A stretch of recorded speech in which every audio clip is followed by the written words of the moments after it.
The Book of the Damned, by Charles Hoyfort, Chapter 8p. Bricks. I think this is a vice-war writing. I recommend it to those who have hankered for a new sin. At first some of our data were of so frightful or ridiculous mien, as to be hated, or eyebroad, was only to be seen. Then some pity crept in. I think that we can now embrace bricks. The baked clay idea was all right in its place, but it rather lacks distinction, I think.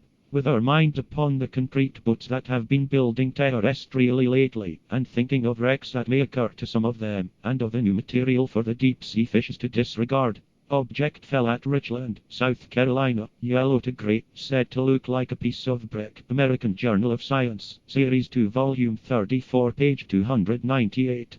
Pieces of furnace-made brick, said to have fallen in a hailstorm at Padua, August 26, 1834. Edinburgh New Philosophical Journal, Volume 19, page 87. The writer offered an explanation that started another convention, that the fragments of brick had been knocked from buildings by the hailstones. But there is here a concomitant that will be disagreeable to anyone who may have been inclined to smile at the now digestible enough notion that furnace-made bricks have fallen from the sky. It is that in some of the hailstones, 2% of them that were found with the pieces of brick was a light greyish powder. Monthly Notices of the Royal Astronomical Society, Volume 337, page 365. Padre Secchi explains that a stone said to have fallen in a thunderstorm at Supino, Italy, September 4, 1875, had been knocked from a roof. Nature, Volume 33, page 153. That it had been reported that a good-sized stone, of form clearly artificial, had fallen at Naples, November 1885.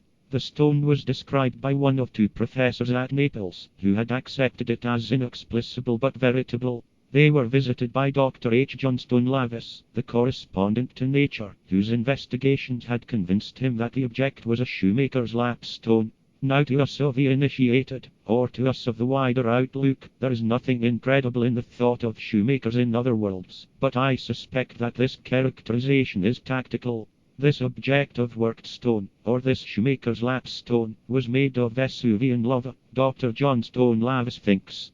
Most probably of lava of the flow of 1631, from the Los Cala quarries. We condemn most probably, as bad positivism.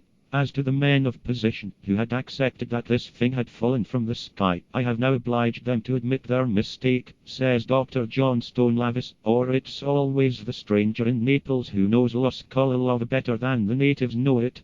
Explanation. That the thing had been knocked from, or thrown from, the roof. As to attempt to trace the occurrence to any special roof, nothing said upon that subject. Or that Dr. Johnstone Lavis called a carved stone a lapstone, quite as Mr. Simmons called a spherical object a cannonball. Bent upon a discrediting incongruity, shoemaking and celestiality.